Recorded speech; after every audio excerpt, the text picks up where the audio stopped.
à tous, je suis Didier Mazier, je vous souhaite la bienvenue, je vous remercie pour votre fidélité à cette chaîne. Alors nous nous retrouvons tous les lundis pour des astuces sur essentiellement le graphisme sur Photoshop, mais on peut également travailler sur d'autres logiciels si vous le souhaitez.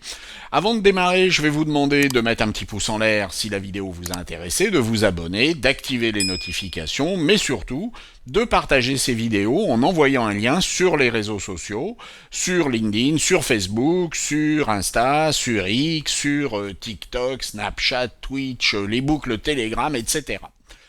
Nous allons voir cette semaine comment, lorsque nous avons un tracé comme celui-ci, qui se trouve sur un fond transparent et dont nous voulons réduire l'épaisseur. J'ai placé un dégradé en dessous pour que l'on comprenne comment cela va fonctionner. Il y a la réalité des choses et puis il y a l'idéal. L'idéal serait bien entendu d'avoir un tracé qui soit vectoriel et dont on pourrait gérer l'épaisseur.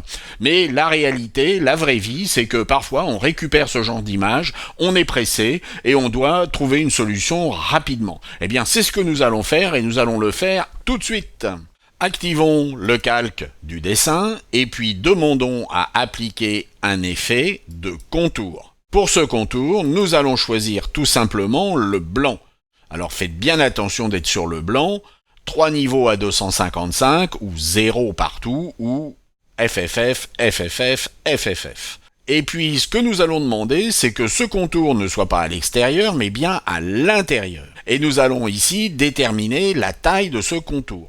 Alors, si nous choisissons un pixel, eh bien, nous allons réduire l'épaisseur de 2 pixels, puisque le contour va être à l'intérieur et à l'extérieur de notre tracé. Et puis, ce que nous allons faire, eh bien, c'est très simplement demander un mode de fusion qui va être un mode de fusion produit. Et lorsque vous ajoutez du blanc à d'autres couleurs, eh bien, il ne se passera rien et vous avez obtenu la réduction de l'épaisseur de ce tracé. Vous allez probablement me dire que ce procédé n'est pas orthodoxe et vous avez tout à fait raison, je vous le concède. Néanmoins, il y a l'idéal, ce que l'on devrait faire, et puis il y a la vraie vie, ce que l'on doit faire de façon à obtenir un résultat qui soit à la fois rapide et satisfaisant, nécessaire et suffisant. Et c'est ça la vie d'un graphiste. Alors j'espère que cela vous a intéressé et puis j'espère aussi que cela vous donnera des idées pour trouver toujours la méthode qui soit la plus rapide et la plus pratique. Et puis je vous dis à la semaine prochaine. Au revoir.